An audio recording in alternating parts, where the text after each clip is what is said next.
কিভাবে ফুদার পাতা ফাঁদে পা দিল ফোনটে আর তার দাদা সেটা বুঝতেই পারল না তারা নিজেরাই।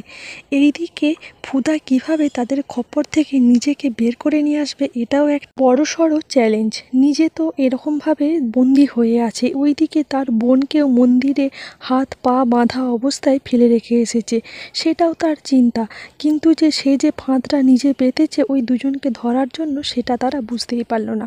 হ্যাঁ বন্ধুরা, আজকের পর্বটি হতে চলেছে দুর্ধর্ষ, কিন্তু আজকের পর্বটিকে নিয়ে অনেকের মনে সংশয় আছে। আজকের পর্বটি কোনো কারণে টিভিতে বা অন্য চ্যানেলে যেগুলিতে আমরা রোজ দিন দেখি সেগুলিতে দেখা যাচ্ছে না, তাই অনেকের মনে সন্দেহ হতে চলেছে সিরিয়ালটি কি বন্ধ হয়ে গেল হঠাৎ করে বিনা নোটিশে।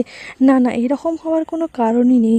আরজিকর কাণ্ডের প্রতিবাদে অনেক কিছুই বন্ধ হচ্ছে, কিন্তু এই সিরিয়ালটি বন্ধ হওয়ার আশঙ্কা খুবই কম। ফিমন ম্যাডাম তো পড়ে যায় বিপদে। ফিমন ম্যাডামের মুশকিল এই বিপদকে আসান করার জন্য তার মা একটি স্পেশাল মিষ্টির শেফকে নিয়ে আসে।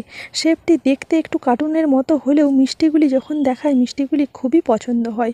তারপরেই মিষ্টিগুলি দেখানোর পর তার মা বলে, বেবি একটা মিষ্টি তুমি টেস্ট করে শুধু একবার দেখো। তারপরেই বেবি একটা মিষ্টি নেয় এবং একটিকে মিষ্টিকে টেস্ট করে দেখতে যায়। মিষ্টির স্বাদটি মোটামুটি ভালোই ছিল। খেতে খেতেই লক্ষ্য করে ভদ্রলোক গোটা গা, হাত পা, নাক, মাথা সব কিছু চুলকে যাচ্ছে এবং মাঝে মাঝে ওই মিষ্টিগুলোতে হাত দিচ্ছে। ফিমন যখন জিজ্ঞাসা করে, আপনি এরকম নোংরামি করছেন কেন, তখনই বলে যে এই সব করার জন্য কিন্তু মিষ্টির স্বাদ বদলাবে না, মিষ্টির স্বাদ একই থাকবে। এই কথা শুনে গা ঘিন ঘিন করে ওঠে ফিমনের এবং তার ফিমনের মাকে বলে, কোথা থেকে এই লোকটাকে ধরে এনেছো, এরকম বাজে নেচারের লোক। ঠিক আছে, এই সব যখন করতে থাকে তখনই ফিমনের মিষ্টি থেকে একটি চুল বেরোয়। এইবার পড়ে যায় মহা সংকটে। ফিমন তো বমি করতে থাকে এবং তার মা এই লোকটাকে নিয়ে কি করবে খুঁজে পায় না, তাই বলে তুমি এখান থেকে এক্ষুনি বেরো, তোমাকে না বেরোলে তোমার নামে আমি থানায় কেস করব, মানহানির মামলা করব। এই বলে লোকটিকে পত্রপাঠ বিদায় করে দেন। এই গেল মা এবং মেয়ের কাণ্ড। আর এই সব কাণ্ড ঘটার পরেই একটা ফোন আসে ফিমন ম্যাডামের কাছে। ভুবনেশ্বর থেকে একটি ফোন আসে সে ওয়েটারের এবং সে তাকে সব কিছু বলে দেয়।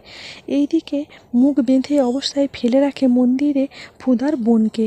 সেই চিনুক সেই অবস্থাতেই চিৎকার করতে পারে না, কিন্তু নড়তে চড়তে থাকে এবং বলে, দিদি যতক্ষণ না কোনো সংকেত দিচ্ছে ততক্ষণ এভাবেই বসে থাকতে হবে। এবং সেই চিনুকের হাতে বাঁধা থাকে স্মার্ট ওয়াচটি। দেখা যাক এই স্মার্ট ওয়াচটিকে ধরে ফিনুককে উদ্ধার করতে পারে কিনা বাড়ির লোক বা পুলিশ।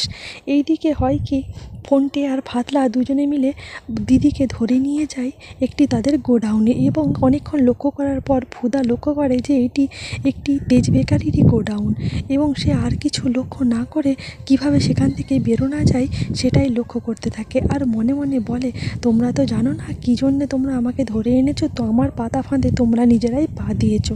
আর দেখো আর আজকে তোমাদের কি ব্যবস্থা করি, আজকে যদি তোমাদেরকে পুলিশের হাতে তুলে না দিতে পেরেছি তাহলে আমার নাম ফুদাময়ী নয়। ফোনটে আর ফাতলা ফুদাকে ওরকমভাবে বেঁধে রেখে মনের সুখে তাস খেলতে থাকে আর দুজনে গল্প করতে থাকে।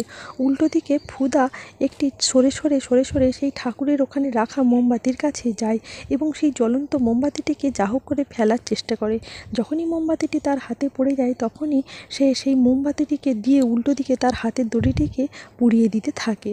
এইবার যখন দড়িটি পুড়ে যায় এবং তার বাঁধনটি আলগা হয়ে যায় সে সেখান থেকে চলে যায়।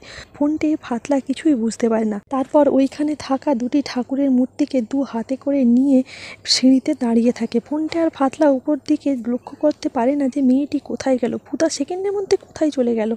যখনই উল্টো দিকে ঘুরে দেখতে যায় তখনই দেখে রণচণ্ডী মূর্তি ধারণ করে দাঁড়িয়ে আছে ফুদা এবং তার দুটি হাতে দুটি ঠাকুর। কি হবে ভবিষ্যতে আর কিভাবে সেখান থেকে বাঁচবে দুজনে সেটাই এখন দেখার, আর কে যে বাঁচাবে এটাও একটা ব্যাপার।